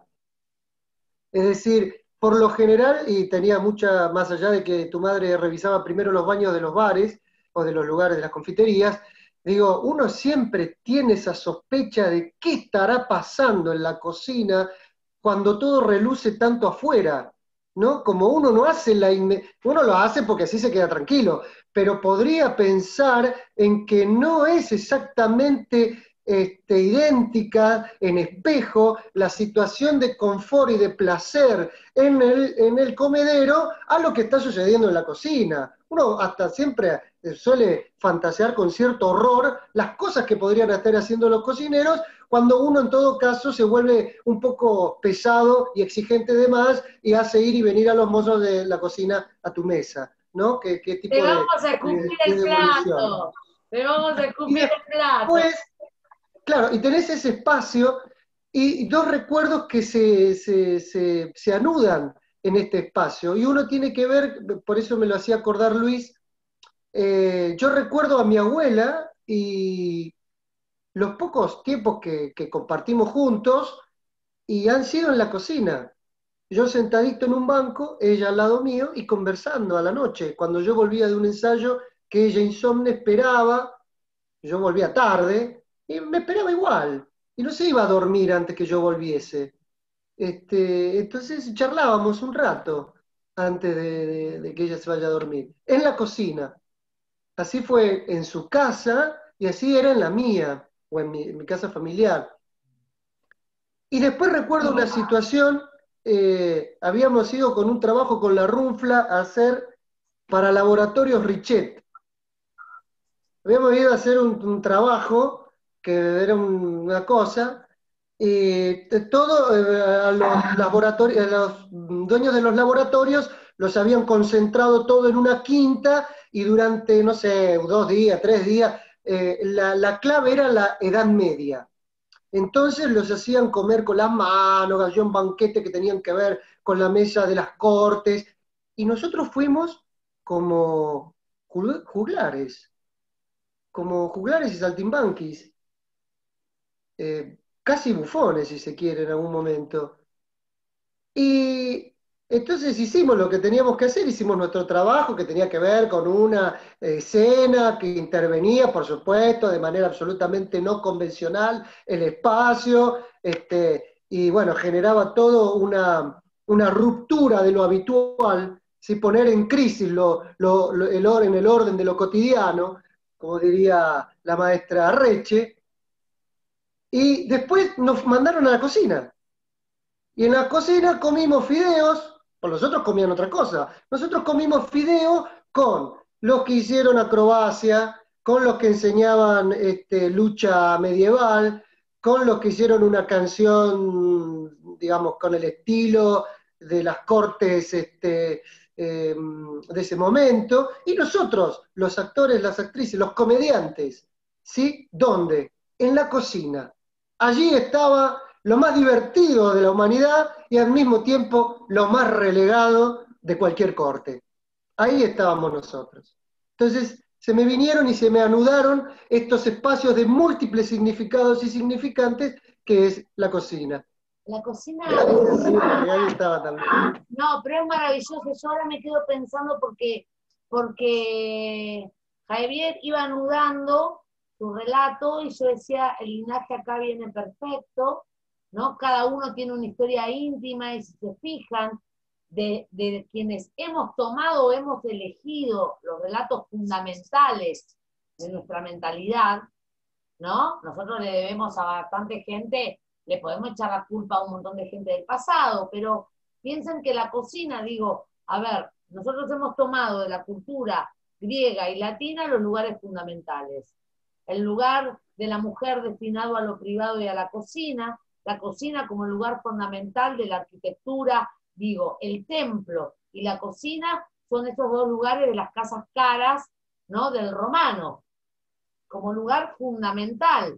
Los banquetes, Platón, digo, basta ver el tema del encuentro Digo, y entonces, esta idea y que tiene que ver con nuestra práctica, lo convivial, digo, acá se pone en crisis eso, ¿no? La mirada de lo convivial en términos celebratorios, y se mete como aguijón en ese linaje más íntimo, más inmediato, ¿no? Porque uno a veces no tiene la cocina propia, no sabe cocinar y va a un restaurante, pero si no lo hace en su casa, digo, hay una ceremonia.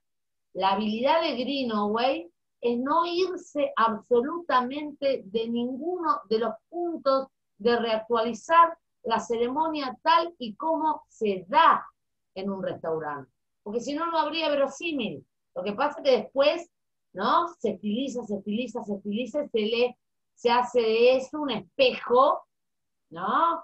Un tanto discordante, disonante, ¿no? Se lo perturba, se lo oscurece, pero si se fijan, ¿no? Y la cocina como este lugar, que es maravilloso, que también funciona en la película, ¿no? Como este lugar de cobijo, de celebración, de, digamos, ¿no? Como de vientre en un punto. Y esto es lo que vuelve, ¿no? a esa idea fundamental de se teje la violencia y lo sagrado.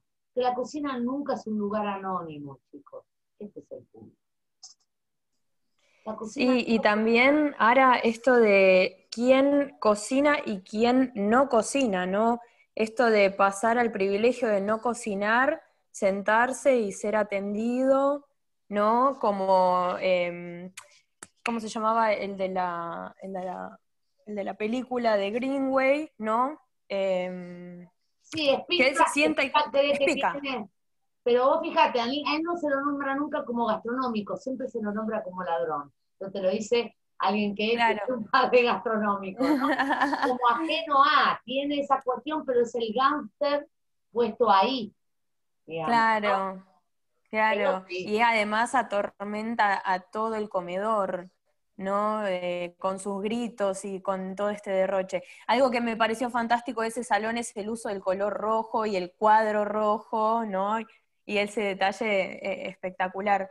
También en esto de el texto, ¿no? de Cocinando con Elisa, de quién no cocina, ¿no? La madame, el monsieur, los que son atendidos, ¿no? De vuelta poniendo en velo que la cocina es un lugar de la clase baja, y el hambre también.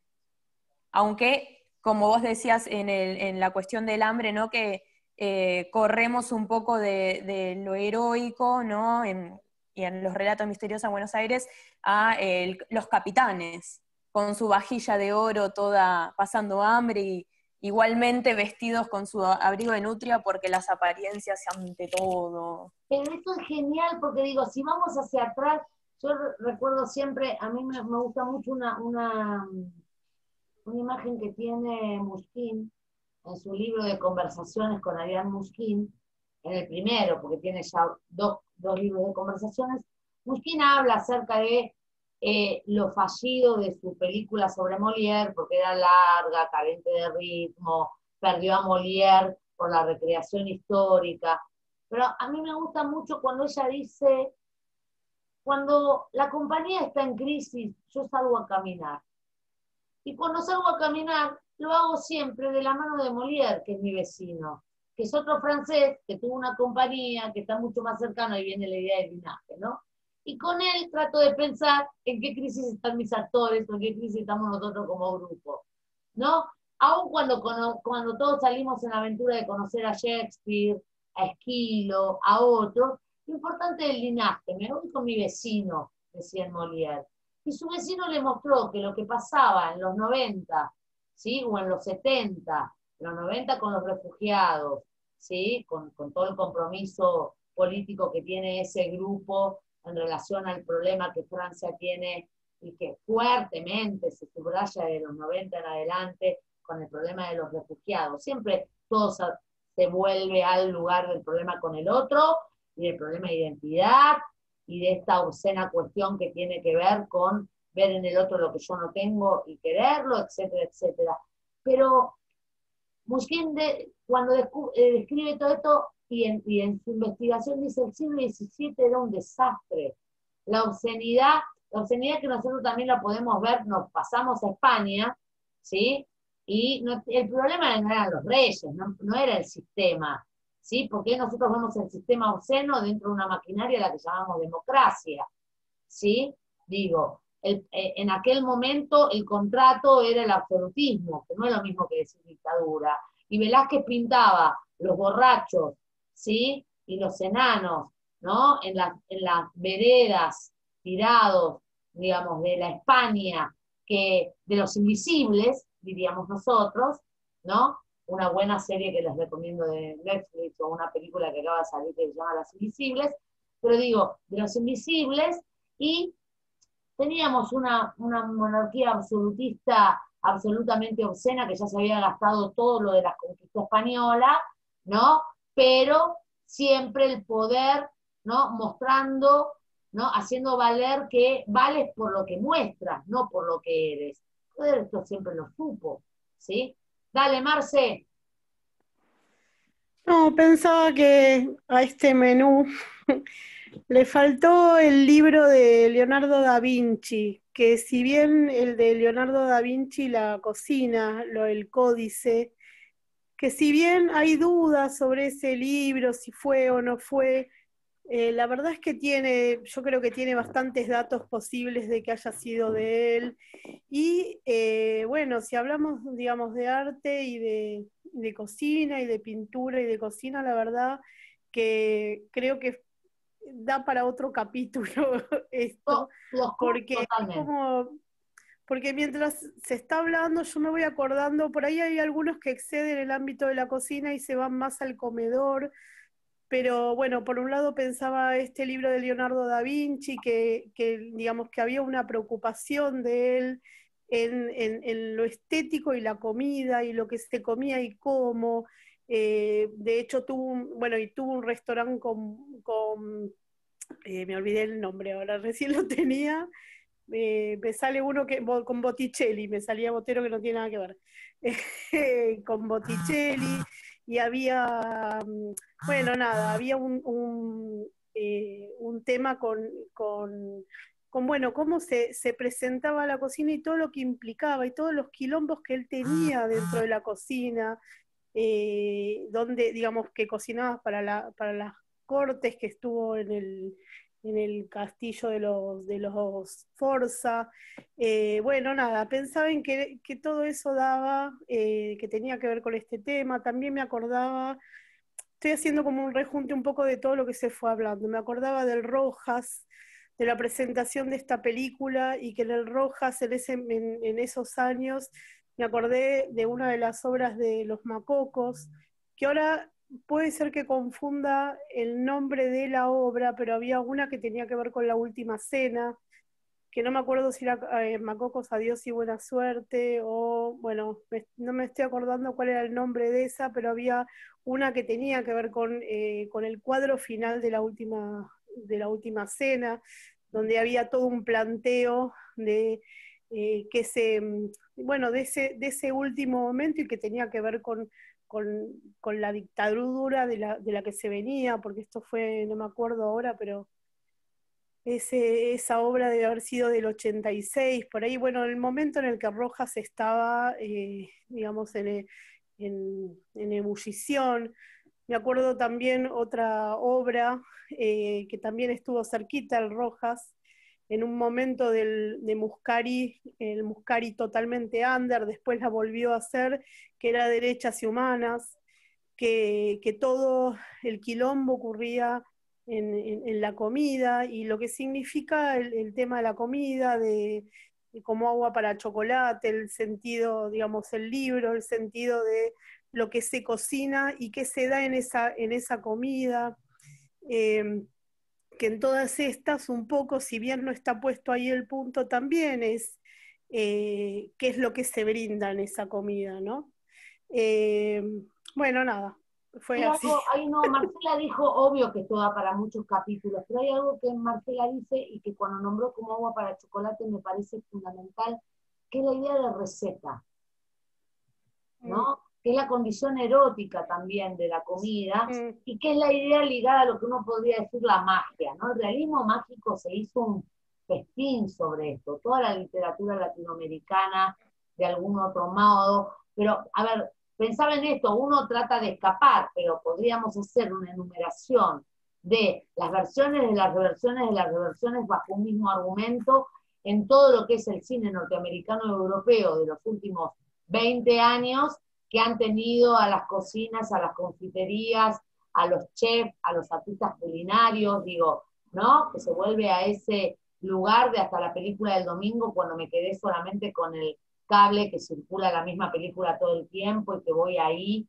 a ver algo. Digo, la cocina tiene esta condición de poder anclar en un singular un universal, ¿sí? Ay, qué lindo, Gaby dice la fiesta de Babel, de Babel, totalmente. Claro, Dale, también. Luis. Yo pensaba en un momento cuando vos dijiste uno es lo que muestra, ¿no? Cómo a veces en estos lugares la cocina pasa a ser un lugar en donde se pueden tejer cosas que afuera no se podrían tejer. Me pensaba, ¿no? Esto, cómo en Cocinando con Elisa es la cocina en donde se pueden tejer cosas que afuera, o se viven cosas que afuera no se pueden mostrar. Es que aún cuando salgamos, aún digo, fíjense una cosa, en términos de cuando pensábamos que al reality la realidad se lo había comido, cuando pensábamos que a ese gran hermano, que es la figura del reality show, ¿no? Que arrancó con una película y que después se transformó, la idea de laboratorio, más inquietante en las películas alemanas que en otras, en términos, ¿no? De que todo es un gran espectáculo y el Guayer llevado a la última cuestión. A ver, no es menor, estamos yendo a otro terreno, no artístico propiamente dicho, pero sí en la artística. Hoy el reality por excelencia son los Masterchef, sin hablar del escándalo en que nosotros hasta ahí hacemos trampa. Digo, sin hablar de eso. Pero fíjense, a tal punto hoy se vuelve el reality por excelencia que puesto en veda es lo más visto, etcétera, etcétera, pero se traen a todos en el marco de la veda a resignificar el cierre como si fuera un campo de ficción en una superproducción donde la epifanía de la justicia poética y de la restauración de lo justo sobre el injusto lo vamos a traer. Es bizarro. Es bizarro por un lado, pero es absolutamente verosímil en otro. Si nosotros hacemos todo este recorrido, el anclaje es posible, ¿sí? Porque justamente en lo que hablamos hoy, en la cocina, en la restitución del linaje, en el lugar de la receta que, como dice Marcela, tomando, ¿no?, a este gran humanista que es Leonardo, ¿no? Y lo gastronómico y lo artístico se reúnen porque se ha reunido desde siempre en términos de, daría para jugar todo el tiempo desde ese cruce, ¿no? Y uno lo podría. ¿Pero por qué? Porque yo en el fondo creo, y acá viene lo que yo creo que acá se despoja, acá, el terreno de lo inquietante es que sin trabajar, ¿sí?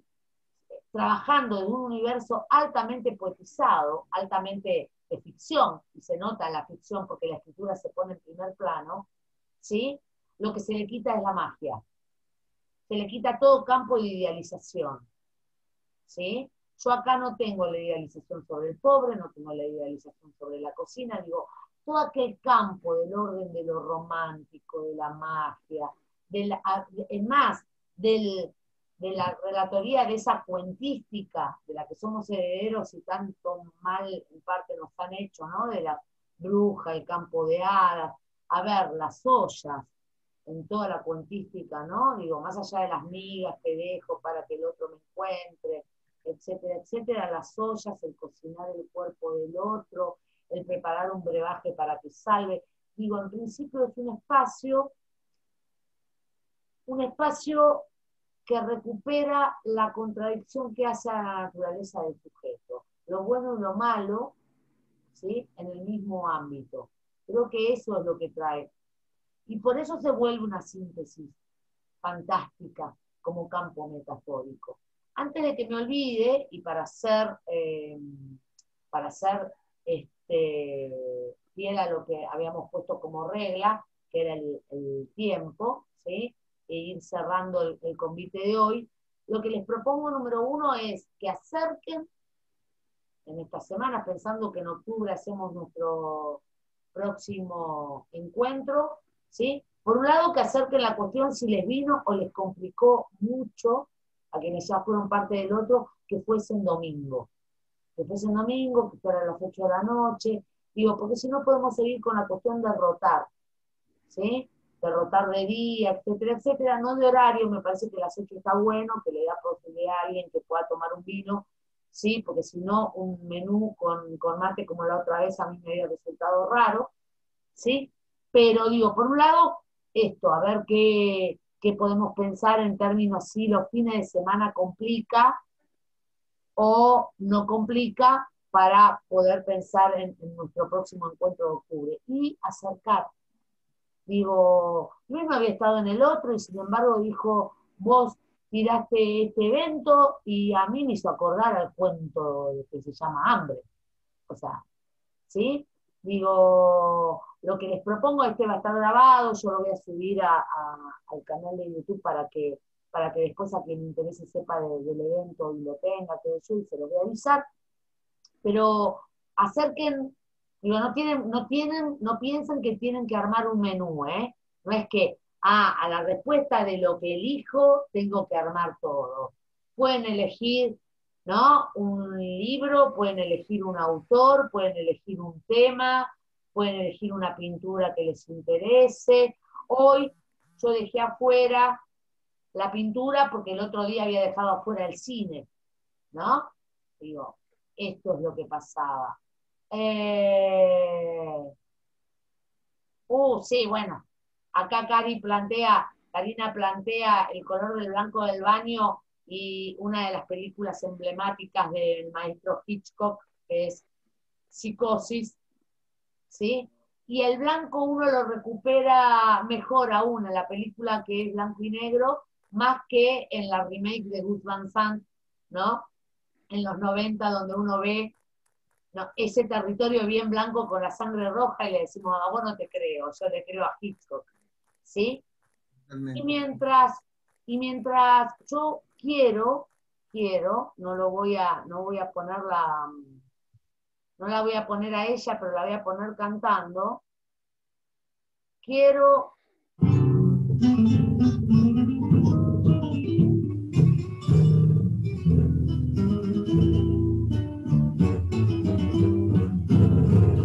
Anda a hacerle el cuento a otra que conmigo es terminado, que te crees que porque aguanto estoy en liquidación. Voy a darte vacaciones por tiempo indeterminado, pa' que otra vez no confundas gordura con hinchazón. Ya me tenés requete harta con tanto grupo en almíbar, me has hecho bajar 6 kilos de un solo saque traidor. Vos me haces ver la comida con Catalejo y Marina y después andas diciendo que estoy flaca por amor. Che fresco de Goya, rey del apolillo, sacudí el altillo y anda a trabajar. Labora de guarda, hacete pequero, chafe pistolero o mozo de bar. Basta de vigilia, se acabó el aguante, perdona el espiante, yo quiero vivir. No ves que parezco un cacho de alambre, que te aguante el hambre en la mujer faquir.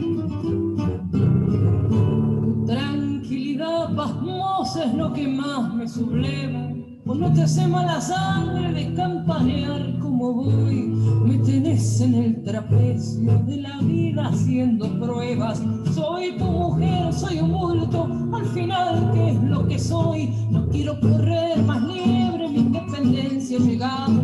Te dejo un ramo de olivos, que seas muy feliz. No vaya a ser todavía que por tenerte a mi lado, de ayunar tan a menudo se me pianta hasta el chasis. Che fresco de Goya, rey del apolillo, sacudí al pillo y anda a trabajar. Labora de guarda, hacete pequero, chafe pistolero, mozo de bar. Basta de vigilia, se acabó el aguante. Perdona el espiante, yo quiero vivir.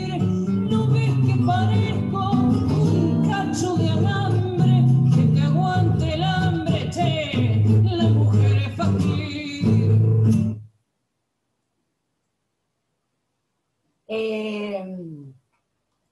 Nada, me gustaba, Marce me había pasado esto, yo no lo conocía, me gustó esta versión. Y nada, digo, qué mejor que cerrar con un tango, ¿no? Digo, nada, como el cafecito del postre. No se olviden, me escriben, me cuentan, ¿sí? De qué va para el próximo encuentro, si les parece. Vale. ¿Vale? Gracias, Sara. Desmutéense, salúdense, digo, nada. Cuídense Gracias. mucho. Gracias, Sara. Muy bueno. Chau, chau. Oso. Besos Hasta la a todos. próxima. Chao, ahora. Nos vemos